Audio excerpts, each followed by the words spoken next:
Bom dia a todos, meu nome é Michelangelo Viana, sou bibliotecário e Training Manager da EBSCO aqui para o Brasil. Dou as boas-vindas a todos para mais uma edição dos seminários A Biblioteca Está Aberta.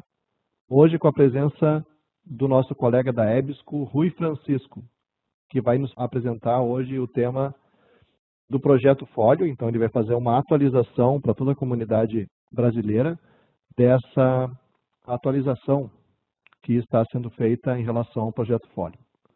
Antes de passar a palavra para o Rui, eu gostaria de apresentá-lo a todos para que conheçam. O Rui Francisco é o diretor de engenharia da EBSCO para a Europa, Israel e América Latina.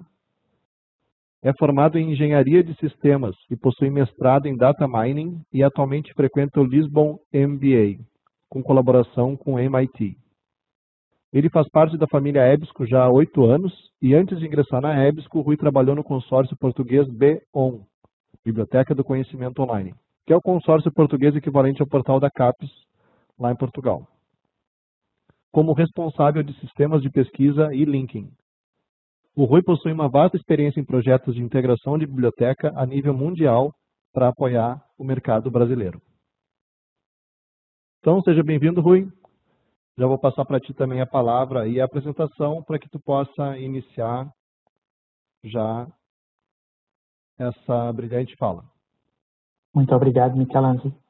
É um prazer estar aqui hoje a poder trazer à comunidade brasileira todas as atualizações que existem sobre o Fólio, o que é que está a ser feito, o que é que não está a ser feito, mostrar antes de tudo o que é o Fólio, em que é que se baseia, para que haja um melhor entendimento e se consiga ver todo o potencial que existe do Fólio, toda a revolução que o Fólio vai trazer às bibliotecas deste país e do mundo inteiro. Bem, já estão a ver o meu ecrã, verdade? Já estamos sim, Rui. Obrigado. Então, antes de começarmos a falar sobre estas inovações, o que eu gostava de começar a dizer era que, para começar, o Fólio é uma plataforma e, por ser uma plataforma, tem muitas vantagens sobre a forma como foi desenhada, sobre a forma como foi pensada, por forma a poder ser escalável. Okay? O Fólio foi baseado num modelo, e é baseado num modelo de código, um modelo de negócio abertos, e isto vem, por exemplo, com o tipo de licenciamento que foi escolhido. O Fólio é baseado numa licença Apache 2, que é a mais permissiva que pode existir neste momento em termos de software. Isto significa que qualquer pessoa pode contribuir o código em modelo de código aberto ou criar módulos privados, módulos a pagamento, se assim o desejar. É esta uma das formas que este modelo de negócio aberto permite esta inovação. Ou seja, não limita as pessoas, não limita os sistemas na forma como elas pensam um negócio para si. Uma das outras grandes vantagens do Fólio é o facto de ser baseado numa arquitetura de microserviços. E o que é que isto quer dizer? Basicamente, o que é que quer dizer uma tecnologia de microserviços? Se bem se lembram, nos sistemas mais antigos, chamados sistemas monolíticos, eles foram crescendo com base numa definição de arquitetura em que, e numa forma de desenvolvimento em que poder adicionar novas funcionalidades ao longo do tempo se vai tornar mais difícil. Todos vocês têm experiência, quase de certeza, que com os diferentes fornecedores, quando pedem uma nova funcionalidade ou uma pequena alteração, com o passar do tempo se vai tornando cada vez mais difícil, ainda que da nossa perspectiva de utilizadores e de consumidores, possa ser uma coisa simples, possa parecer algo simples. E isto tem a ver com a metodologia como foram construídas os sistemas. No caso do Fólio, a arquitetura de microserviços permite as seguintes vantagens. Por exemplo, quando eu preciso de fazer esta alteração ou quando eu preciso de reescrever uma nova aplicação, eu não tenho que reescrever todo o sistema. O facto do Folio ser uma plataforma baseada em microserviços significa que eu não estou a limitar o crescimento do meu sistema, as alterações do meu sistema, e que estas alterações, quando existem, não vão afetar os demais módulos, os demais sistemas. Então isto garante uma flexibilidade em termos de gestão enorme. E não só pelo simples facto de ser mais fácil desenvolver, ser mais fácil melhorar o sistema, mas pode, por exemplo, ter funcionalidades que noutros sistemas não são possíveis. Por exemplo, neste momento, o Folio dispõe de duas aplicações de catalogação. Dispõe, por exemplo, de duas bases de conhecimento, que depois detalhe mais à frente. Ou seja, esta arquitetura em microserviços permite esta escalabilidade, esta flexibilidade para poder estender o sistema ao que as bibliotecas necessitem, ao que os usuários necessitem.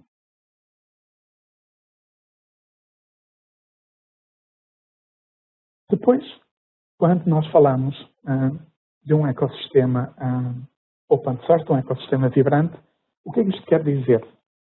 Quer dizer que nós temos, pelo facto do Folio ser open source, código aberto, pelo facto de termos uma comunidade que está envolvida, universidades, professores, utilizadores, pessoas normais, qualquer pessoa pode contribuir. O facto de nós termos esta dinâmica faz com que seja um ecossistema que esteja em constante evolução, que seja vibrante. E, pelo simples facto de ter tantas pessoas com tantas perspectivas e tantos backgrounds diferentes, permite criar economias de escala. O que é que isto quer dizer?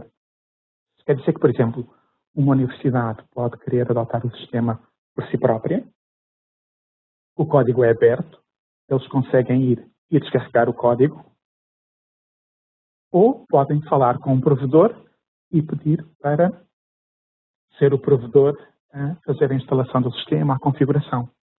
Okay? Este tipo de flexibilidade não existe com outros sistemas.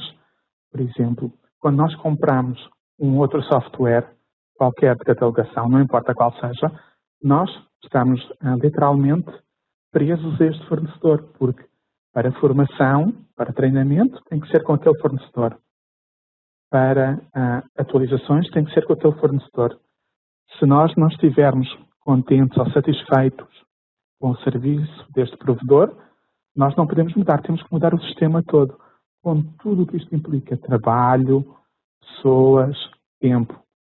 No caso do Folio, isso não existe. Então, estas economias de escala, estas opções, são muito importantes. E por isso é que o Folio fornece inovação e escolha. E isto é importante para a comunidade. Sim? Vejamos, por exemplo, outras coisas importantes que têm as funcionalidades do Folio. Em termos de suporte de metadados, o Folio suporta e foi pensado para suportar metadados futuros, formatos futuros. O que é que isto quer dizer? Quer dizer que os sistemas anteriores ou de gerações anteriores que funcionavam, por exemplo, em Mark 21 ou em Mark XML, continuam a existir. Se no futuro houver um novo formato, estes sistemas mais antigos provavelmente vão ter que ser todos reescritos, vão ter que forçar a conversão dos dados.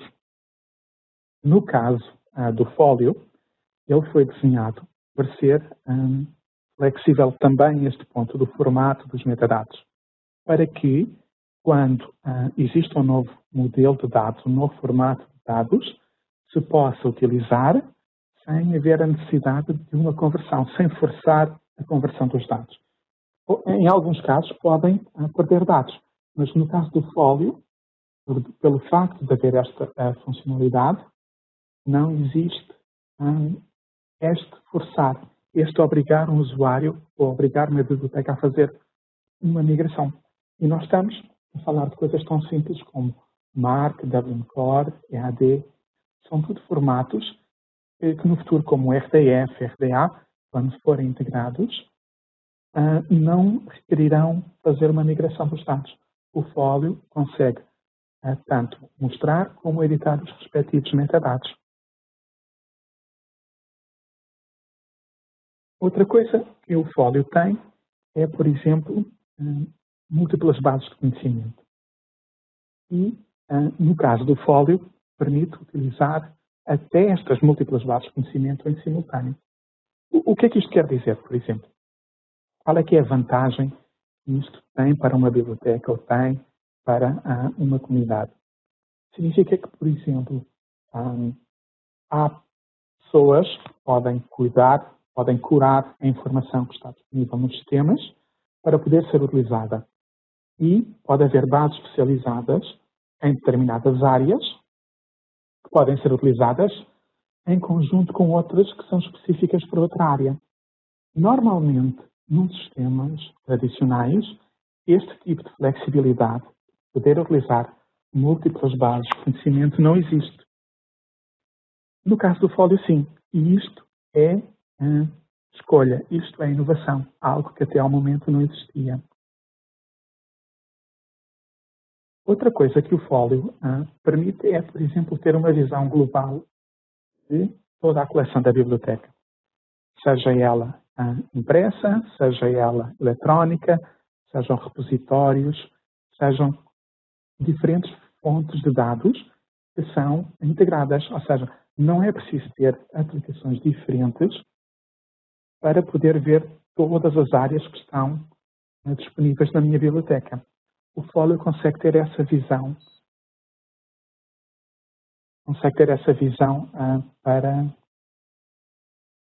para quem está a gerir, para a biblioteca poder gerir toda a sua coleção. Então, o que é isto do Folio? O que é isto desta plataforma inovadora que nós estamos a falar? O Folio tem diversas componentes e, em termos de arquitetura, conhecemos, se calhar, pela parte de baixo, que é o Okapi. Este Okapi é o que serve de troca de mensagens, de troca de informação entre as diferentes aplicações.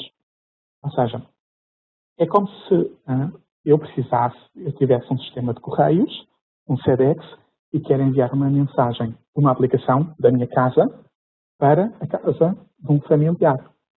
O Okapi é quem faz a ligação entre as diferentes aplicações, entre os diferentes módulos que estão disponíveis na aplicação e que podem ser criados no futuro.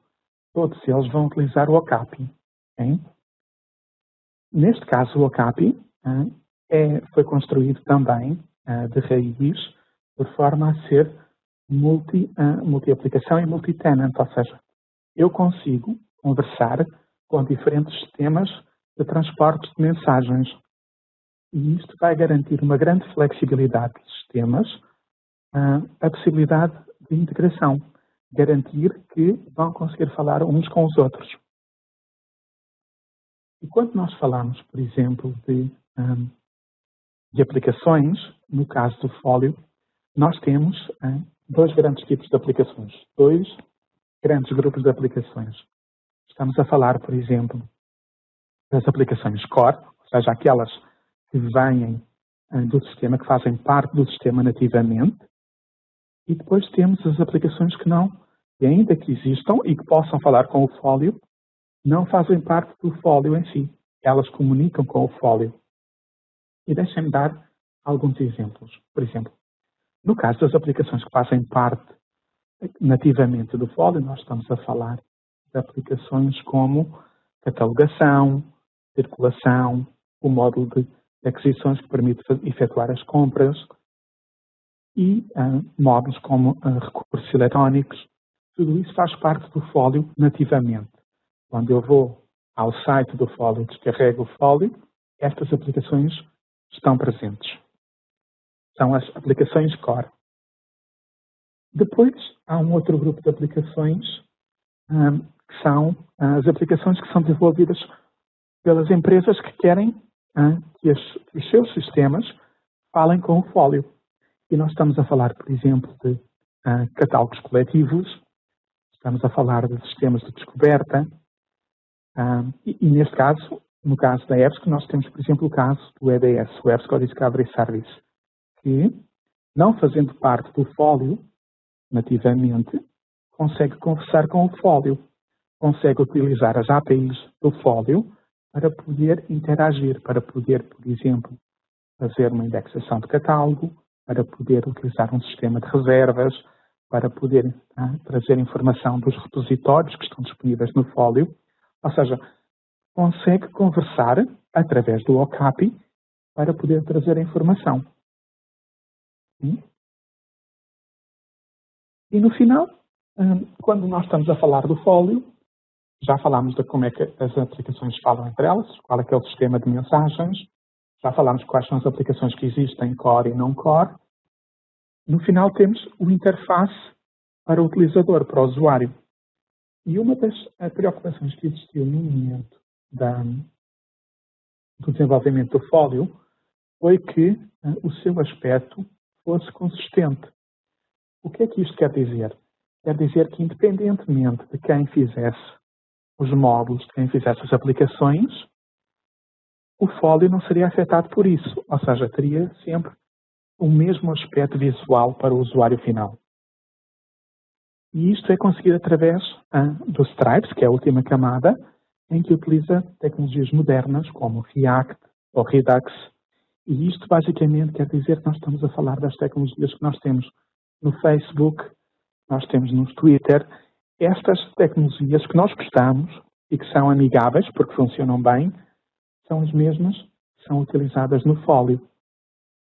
E isto garante não só este aspecto uniforme para todas as aplicações, mas também a possibilidade de ter localização, ou seja, que o interface para o usuário seja traduzido nos respectivos idiomas. No caso, o português do Brasil já está disponível na plataforma, em que possa ser acessível. Isto significa que pessoas que, por exemplo, não consigam ler, consigam utilizar aplicações que conseguem ler o ecrã, pessoas que tenham dificuldades visuais, pessoas com dificuldades auditivas, em alguns casos, consigam utilizar os sistemas de forma adaptada às suas necessidades.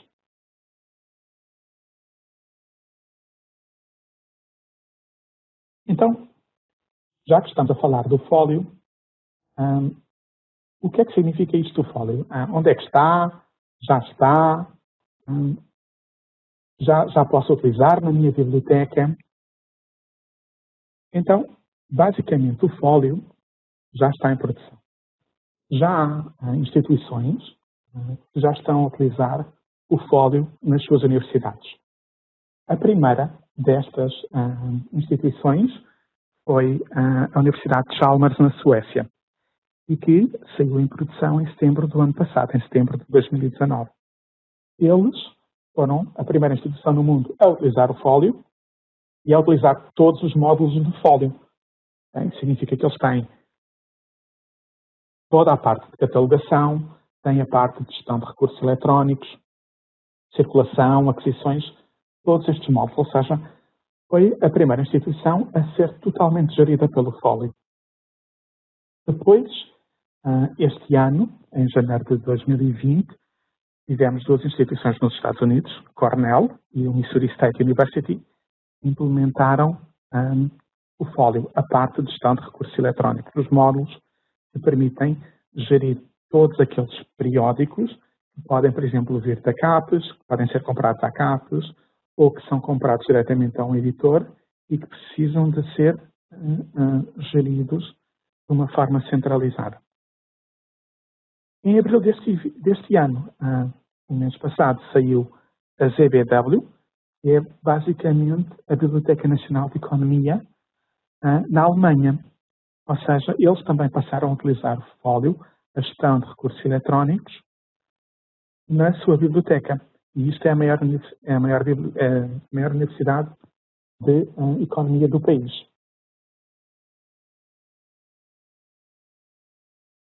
Ok, então o que nós vimos foram os primeiros pioneiros, os que saíram.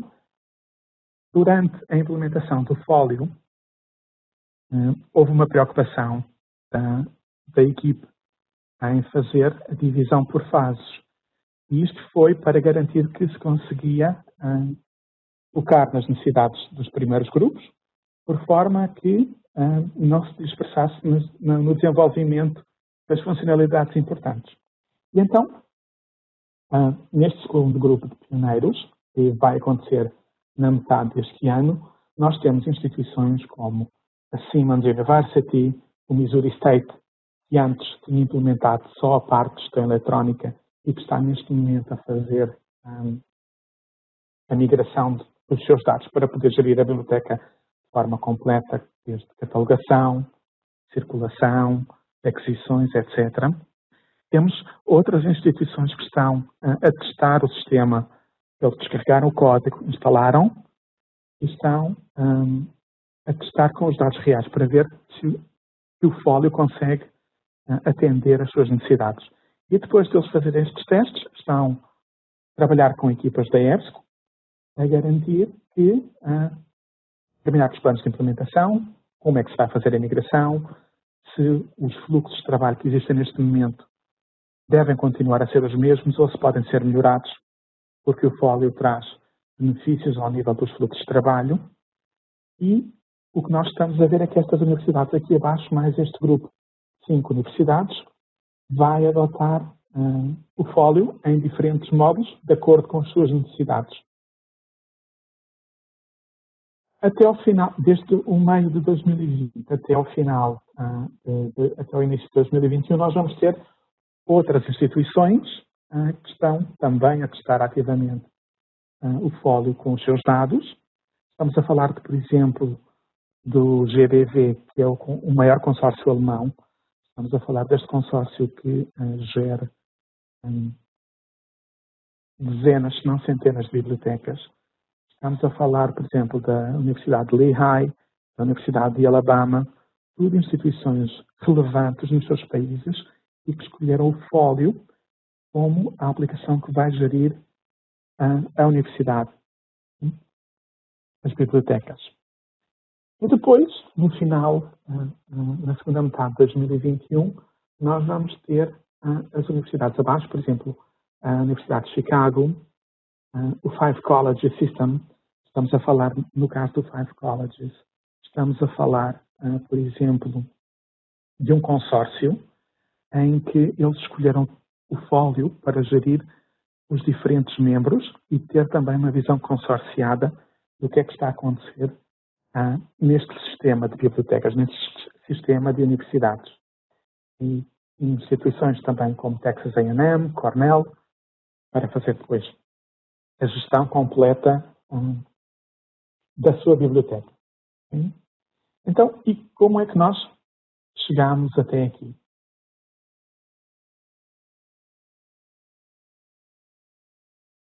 Então, no caso do Folio, o Folio tem 4 versões por ano, para que tenham uma ideia. No início, a primeira versão foi a Daisy, saiu em setembro de 2019 e foi a primeira versão, a primeira instituição a adotar. Foram definidas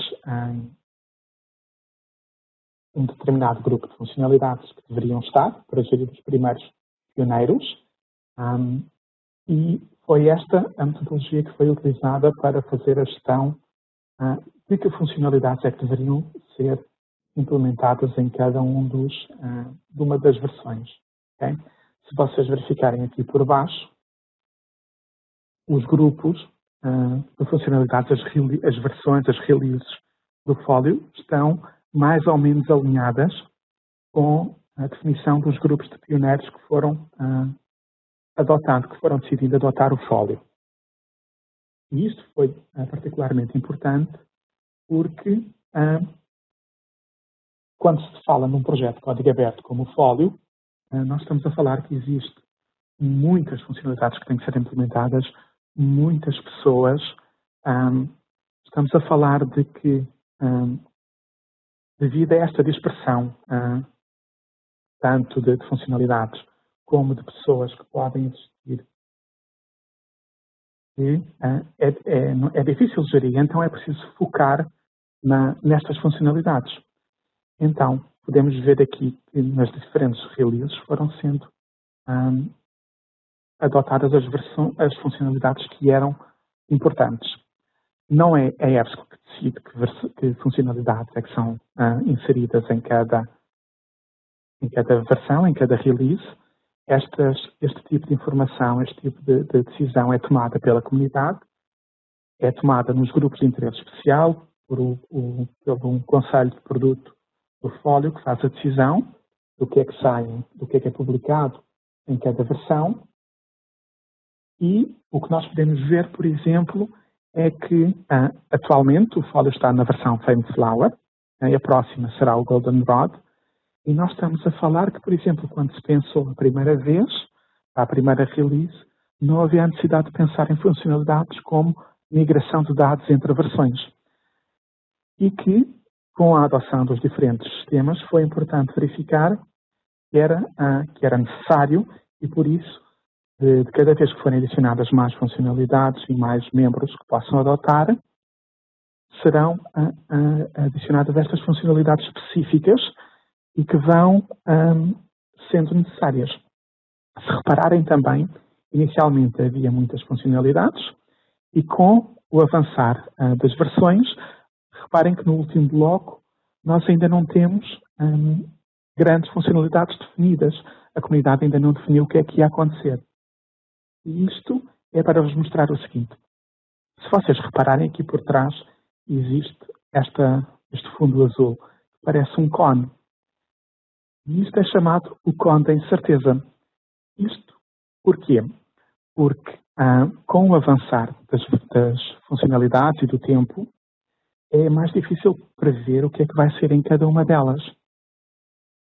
Porque com as necessidades das bibliotecas gerirem as suas funcionalidades, há menos detalhe que se pode ser adicionado. Ou seja, tem que haver uma maior participação dos membros para decidir o que é realmente importante para adicionar numa determinada versão. Okay?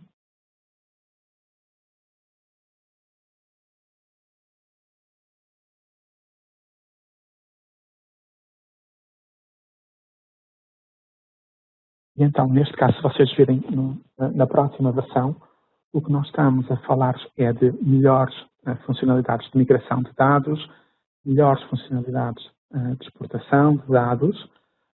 Estamos a falar de que não vamos ter um, mas vamos ter 2 editores de MARC. Okay?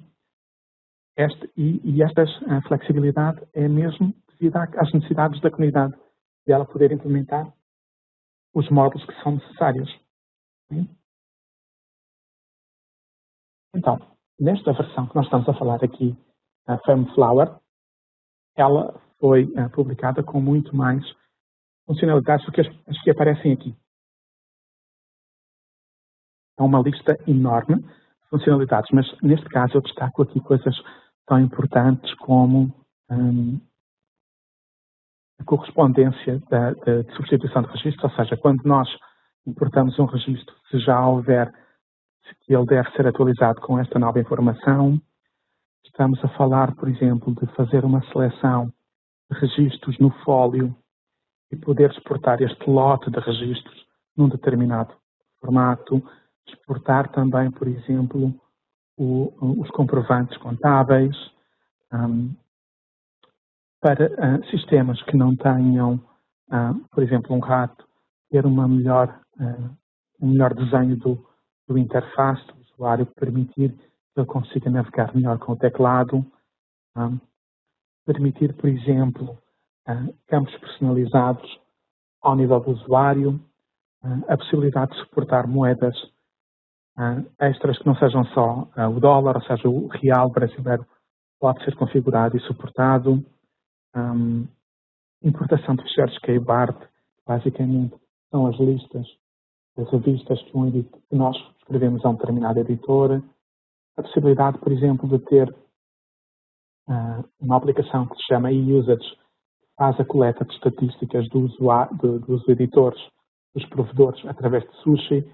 Ou seja, eu consigo clicar num botão e trazer as estatísticas de uso da minha biblioteca. Consigo, por exemplo, ter as minhas listas de cursos, as listas de uma determinada disciplina, qual é a bibliografia recomendada, por exemplo. Então, tudo isto foram algumas das funcionalidades que foram definidas para esta versão. E como é que nós chegámos até aqui? Nós podemos ver, por exemplo, para terem uma ideia de qual é que é o trabalho, quantas pessoas estão envolvidas no desenvolvimento em cada versão do Folio. Nós estamos a ver que, por exemplo, a EBSCO é um dos grandes contribuidores, mas que não é o único e que há muitas instituições, muitas pessoas da comunidade que apoiam o desenvolvimento e que participam do desenvolvimento. E quando se fala de participar do desenvolvimento, nós estamos a falar não só de programadores, estamos a falar também de pessoas que fazem gestão de sistemas, estamos a falar de pessoas que fazem testes de qualidade ao software, a ver se funciona de facto como é suposto. Estamos a falar de pessoas que, com o seu conhecimento especialista em determinada área, catalogação, circulação, que falam depois com os gestores de produtos, os gestores de quem vai fazer as funcionalidades, para indicarem como é que os sistemas devem funcionar. Ou seja, é o sistema que se vai adaptar às necessidades da biblioteca e não a biblioteca que se vai adaptar ao sistema. E, em média, nós podemos ter mais ou menos entre 70 a 80 programadores ativos no caso do Folio, só no caso da EBSCO. Então, este grande desenvolvimento da comunidade tem sempre necessidade de pessoas, tem sempre necessidade de especialistas por área, o que eu falava, por exemplo, dos especialistas em catalogação, dos especialistas em circulação, todas estas áreas específicas. Programadores, há sempre falta de programadores, então se houver alguém que queira, é mais fácil juntar-se a um grupo, a um SIG, é como se classifica no wiki do Folio, e poder dizer, olha, eu tenho conhecimentos nesta área, eu quero participar. Estamos a falar de pessoas que fazem gestão de versão, donos de produto, que fazem a transformação entre as funcionalidades que são pedidas pelos especialistas da área e os programadores. São eles que transformam este fluxo de trabalho depois em funcionalidades para serem implementadas. Okay? E toda esta informação, toda esta participação da comunidade pode ser feita aqui neste link. Se acessarem wiki.folio.org, podem verificar que podem escrever, que podem participar, que não há pessoas melhores do que outras e que qualquer pessoa pode dar o seu contributo na sua área de especialização. E com isto, eu termino a apresentação e deixo o palco aberto para perguntas.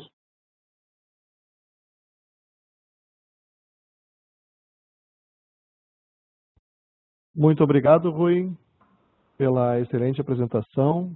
Estamos aqui muito satisfeitos, acredito agora, pela explicação em relação ao que está acontecendo com o Folio e também com essa informação a respeito de instituições que estão já adotando, instituições fortes no mundo, e a respeito de funcionalidades que a gente percebe, como eu comentei até ontem também, que o Folio ele é muito mais do que um software de automação.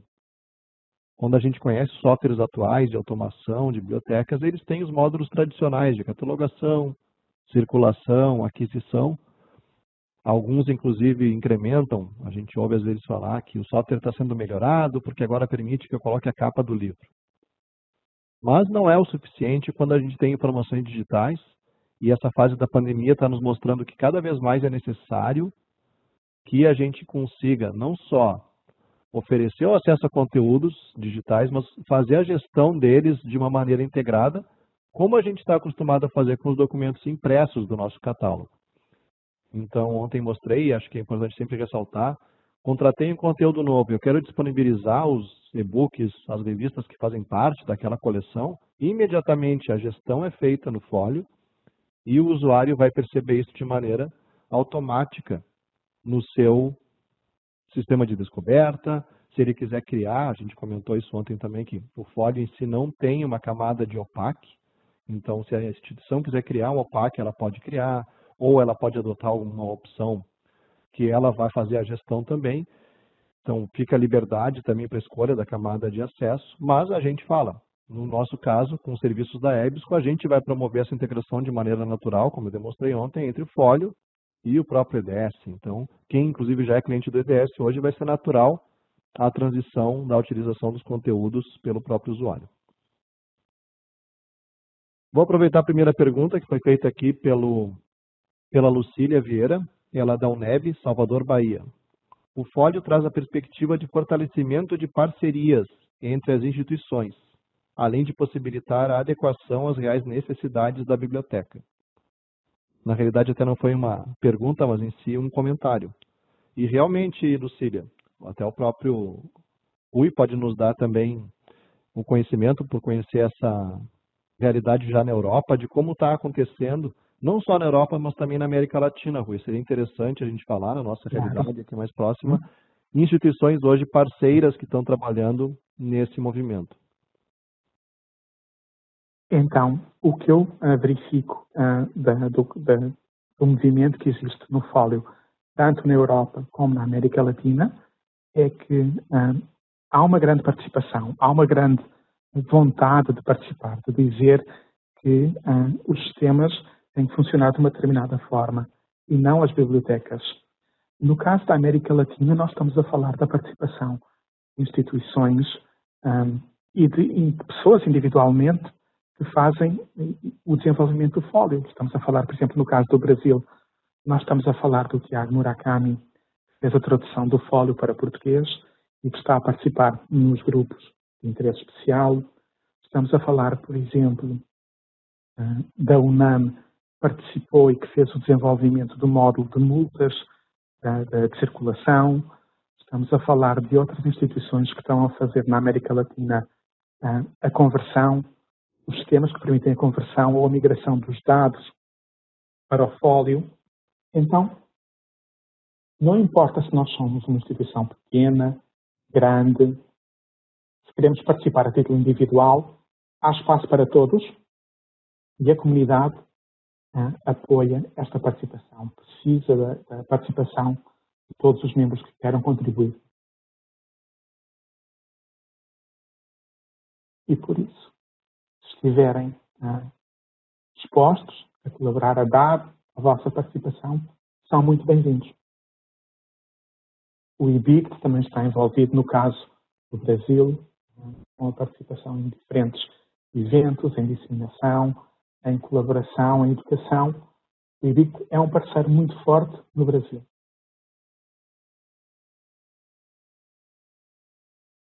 Até o IBICT, no caso, ele já participou dos eventos do Folio aqui no Brasil, em algumas cidades, nós já fizemos com a presença do IBICT. E da mesma maneira hoje, como a gente enxerga o IBICT promovendo apoio a software livre, então ele já está engajado nesse mesmo movimento e a gente percebe, por exemplo, hoje, imagino que vários de vocês usam o DaySpace. Então, da mesma maneira que hoje o DaySpace ele é comunitário, de software livre, e que tem uma capacidade depois de uma comunidade se ajudar, o IBICT, percebendo isso, também se engajou na proposta para que, da mesma maneira que hoje a gente consegue ter localmente aqui no Brasil uma instituição que vai nos prestar apoio, o IBICT, então, vai estar presente também como um apoiador aqui no Brasil para a adoção do Folio. Então, é muito importante pensar que são raros os países que têm um instituto como o IBICT, que tem uma neutralidade e que pode nos apoiar sempre que a gente precisa, chega lá, liga para o pessoal, eles têm o maior prazer sempre em atender a gente e dar todo o apoio no momento de adoção. Então, até a própria questão, digamos, do futuro.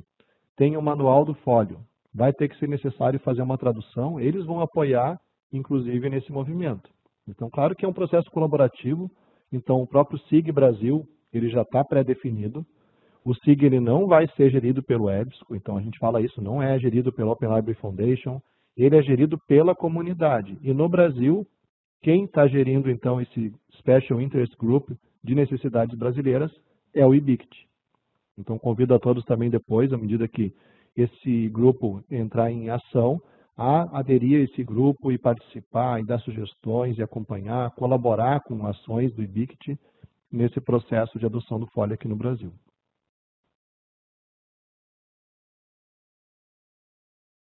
Rui, eu gostaria também de aproveitar e eu fazer uma pergunta, não foram muitos Claro. que estavam aqui. Então, no caso, por exemplo, do Five Colleges, a gente percebe, por exemplo, uma similaridade aqui no Brasil com grupos educacionais. No Brasil não existe muito a figura de consórcio, como a gente chama, com este nome, mas os diferentes grupos. Então, Ser Educacional, Ânima, Áfia, Cruzeiro do Sul, Croton, Laureate, que têm as suas instituições.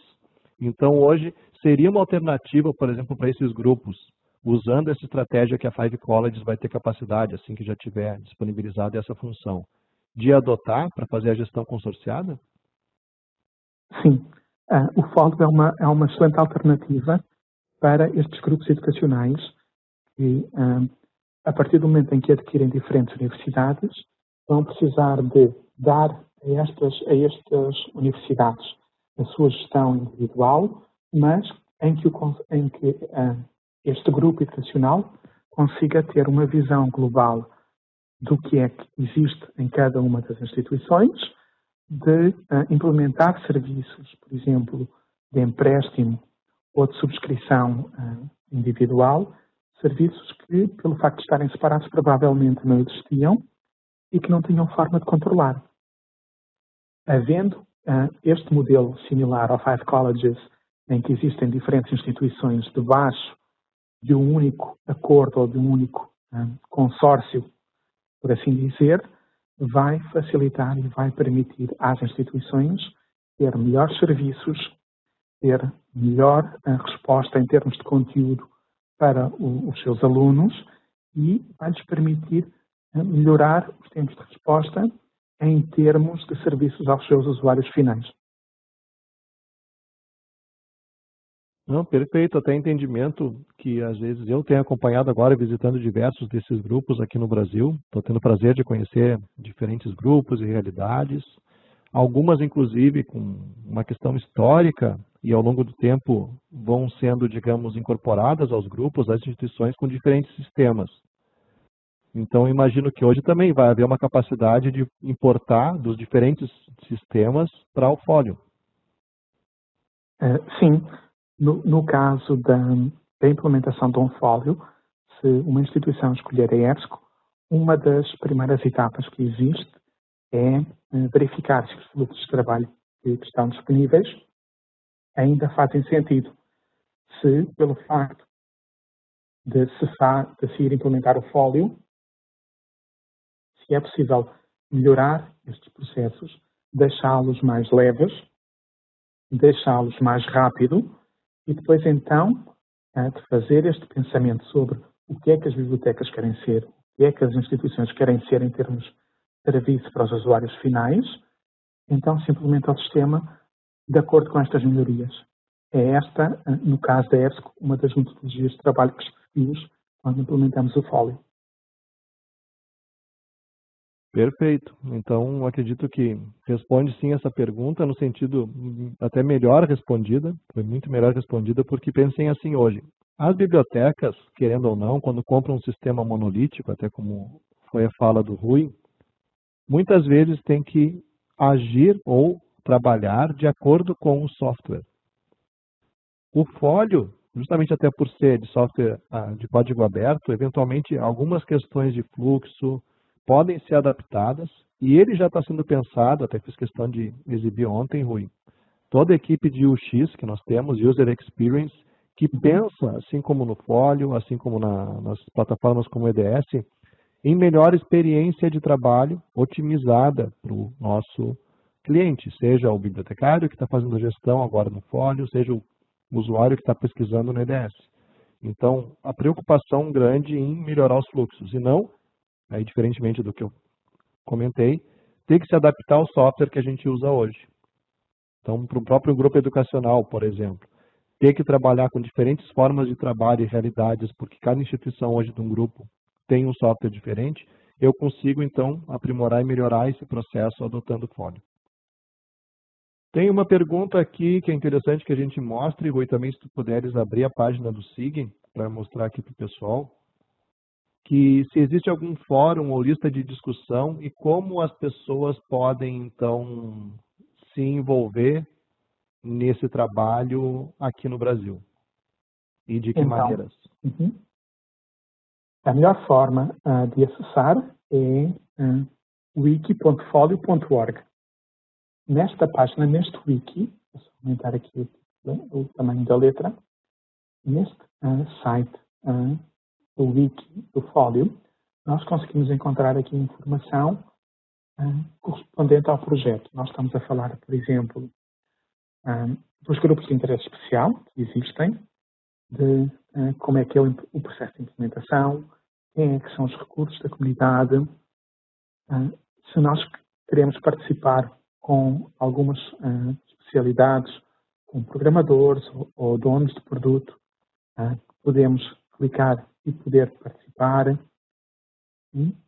No caso dos que nós estávamos a falar especificamente, dos grupos regionais, aparece do Brasil, em que aqui é discutido, por exemplo, o que é que está a ser feito, o que é que não está a ser feito, quem são os membros que participam deste grupo. Neste momento não vejo a informação. Se regressarmos à página inicial, nós conseguimos ver, por exemplo, links para sistemas de Folio que estão instalados para que a biblioteca possa participar e possa experimentar.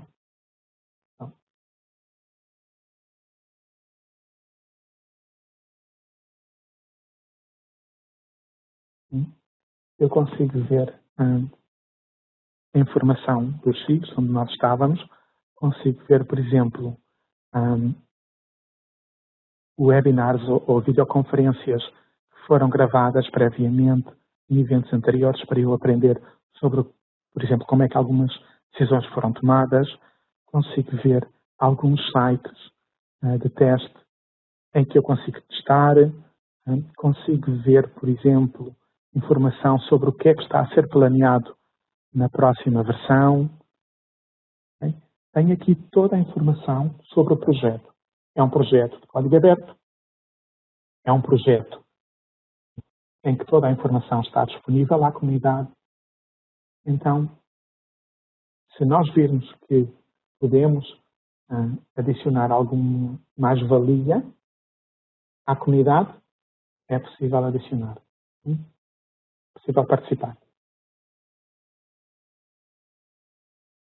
Perfeito, Rui. Acho que até a pergunta foi do Elísio Brentan Júnior sobre essa questão de participação da comunidade bibliotecária, seja de forma individual ou profissional com o Folio. Então, todos os grupos de interesse que tem ali na parte mais de cima, Rui, se tu puder rolar a tela para ver a parte mais superior. Então, por exemplo, se o bibliotecário está interessado em catalogação, existe um grupo de trabalho em metadados. E ele gosta de trabalhar com gestão de recursos digitais. Então, tem Resource Management. Eu quero trabalhar com a área de internacionalização, privacidade, acessibilidade. Sim, existem diferentes grupos de acordo com as diferentes especialidades que são necessárias a um projeto destes. Ou seja, o Folio não é um sistema tradicional, é uma plataforma e como plataforma tem diferentes áreas de especialidade e que precisam de peritos, especialistas que ajudem a definir o que é, quais são as melhores práticas, como é que os sistemas devem funcionar. Não é como funcionaram até agora, é como deverão funcionar no futuro. Então a participação ela é aberta a toda a comunidade. Se vocês tiverem interesse, então depois são grupos de especialistas que estão reunidos em cada um destes grupos de trabalho, então Special Interest Group. para que se possa discutir como o fólio tem que ser. Então é o momento, se vocês querem ter um canal, uma voz, diferentemente dos softwares que vocês têm hoje, que não permitem que vocês deem sugestões, que contribuam, o fólio, pelo contrário. Tudo que for então discriminado com o estudo dentro dos planos e também sugestões, vai estar depois ali na parte de baixo, próximo release, ou seja, eles vão considerar para desenvolver para as releases futuras. Então, como o Rui comentou no início, o Open Library Foundation vai ser então a entidade que vai fazer a gestão permanente desse projeto. Então, ele não para. A gente fala, o Folio não vai ser um software que vai ter uma versão agora, como a gente conhece do sistema de automação, e depois nunca mais ninguém desenvolve versões novas, ou outros softwares que a gente conhece aqui no Brasil que já tem até uma versão final para a morte dele. Então, imaginem assim, é um software novo e vivo. Então, é um momento hoje de uma mudança, de uma inovação e de participação de todos. A Valdinéia Barreto, Rui, também pergunta sobre profissionais que estão participando, que não foi comentado se tem bibliotecários na equipe. Tem. No caso do Fólio, uma grande parte dos especialistas que estão a participar são bibliotecários. Não, os programadores são só uma pequena parte. Tem uma panóplia de diferentes especialistas, dos quais os bibliotecários são muito bem representados. São eles que indicam, por exemplo, como é que se faz uma catalogação corretamente, quais são os metadados importantes, como é que funcionam os fluxos de trabalho quando se faz uma aquisição. Os bibliotecários têm um papel muito, muito importante no Fólio, porque são eles que estão a construir a biblioteca de amanhã.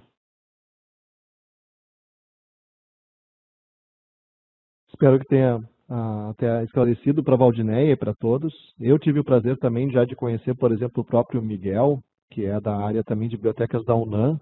Só para vocês terem uma ideia do envolvimento hoje, a UNAM, que é a Universidade Nacional Autônoma do México, ela está desenvolvendo, por exemplo, os scripts de importação dos dados administrativos, como a gente chama, que são a circulação, aquisição, itens, e também a parte bibliográfica, que existe no Aleph, por exemplo, hoje. Então, já vão ter scripts prontos, é um trabalho que eles também estão desenvolvendo, para que, no momento que uma instituição queira fazer a adoção, inclusive essa parte que a gente chama importante de importação de dados, já esteja pronta.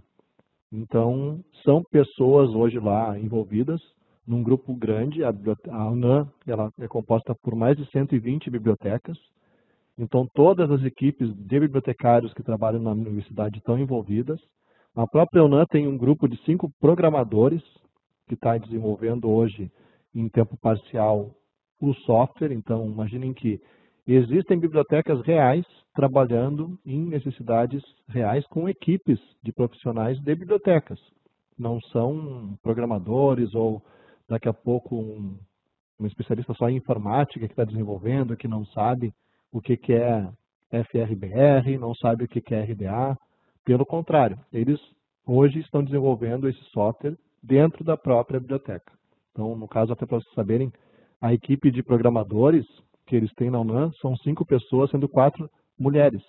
São 4 meninas que fazem a programação dos módulos e scripts lá do Fólio.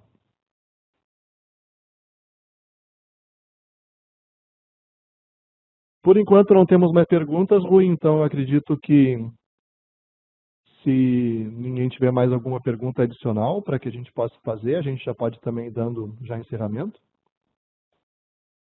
Eu vou retomar aqui, Rui, a apresentação para mim. Ok, muito obrigado.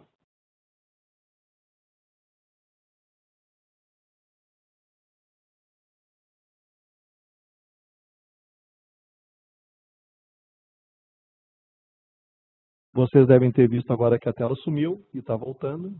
Então, eu aproveito também essa oportunidade para também divulgar, como a gente tem feito, os recursos da EBSCO que estão sendo disponibilizados de forma gratuita, publicamente na internet, para todos os profissionais, sejam eles hoje da área que for, para também a gente poder trabalhar com ação necessária hoje em termos de saúde para que a gente possa passar por essa fase de uma maneira ótima. Então, são recursos desenvolvidos por profissionais de saúde e sempre atualizados. Então, existe um centro específico com questões de saúde aqui da EBSCO, com materiais de apoio da COVID. Então, aqui é o site principal. O nosso tópico da Dynamed, a nossa ferramenta de medicina baseada em evidência sobre a COVID, também está publicamente aberto. Então, a Dynamed é uma ferramenta de medicina baseada em evidência comercial, mas nesse caso o tópico da COVID, esse tópico específico, está público e aberto e atualizado diariamente. Além de um portal que a EBSCO desenvolveu, o portal, mas que agrega recursos gratuitos de informação de diferentes fontes, de editores e de órgãos de saúde do mundo inteiro. Então, eu quero saber como é que anda a situação no Brasil. Tem lá uma opção de verificar só as informações de atualização da pandemia no Brasil. Então, vão ter lá, inclusive, informações, por exemplo, da Fiocruz, com todo o trabalho que ela está desenvolvendo aqui no Brasil. Além, claro, de avaliação por país e também dos editores. Aproveito também para divulgar, existe uma série de recursos hoje que, em parceria com editores, a EBSCO está disponibilizando de forma gratuita para os nossos clientes. Então, podem também acessar essa página para conhecer esses recursos. Entrem em contato com seus representantes de venda, gerentes e executivos de conta aqui no Brasil, para também conhecer mais detalhes e como é que vocês podem solicitar também o uso desses recursos. E convido a todos a participar dos próximos seminários. A gente tem 2 ainda edições que vão ocorrer na semana que vem. No dia 19 de maio vai ser um bate-papo com a equipe inteira da EBSCO e a participação de 2 bibliotecários de Portugal, de Lisboa, que são a Susana Lopes e também o Carlos Lopes, que vão falar para a gente sobre perspectivas pós-confinamento. Então, a Europa já está com esse trabalho bem adiantado, então é importante, se vocês tiverem interesse, participar e ouvir o que eles têm a dizer sobre a realidade e o que está acontecendo hoje na Europa. E no dia 20 de maio, num horário diferenciado, às 10h30, a gente vai ter uma apresentação da doutora Helena Donato, também de Portugal, junto com a Benedita Menezes, que é especialista em ferramentas de saúde na Europa, América Latina e Israel, que vai falar também, juntas, vão falar sobre o valor da informação em tempos de pandemia. Então, um outro seminário que vai ser muito interessante também para todas as bibliotecas conhecerem. Além disso, nesse mesmo website, ele também tem o link para assistir às gravações que estão públicas dos seminários que já aconteceram. Então, esse mesmo endereço serve para que vocês se inscrevam para os seguintes e também assistam os que já aconteceram. Agradeço a todos pela participação, pelas perguntas. Informo que o certificado e o link vão ser enviados a todos também, para que vocês possam rever esta gravação e também este importante assunto de atualização do fólio, que foi otimamente apresentado pelo Rui a todos.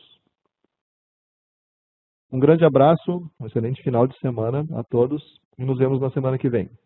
Um abraço. Obrigado, um abraço.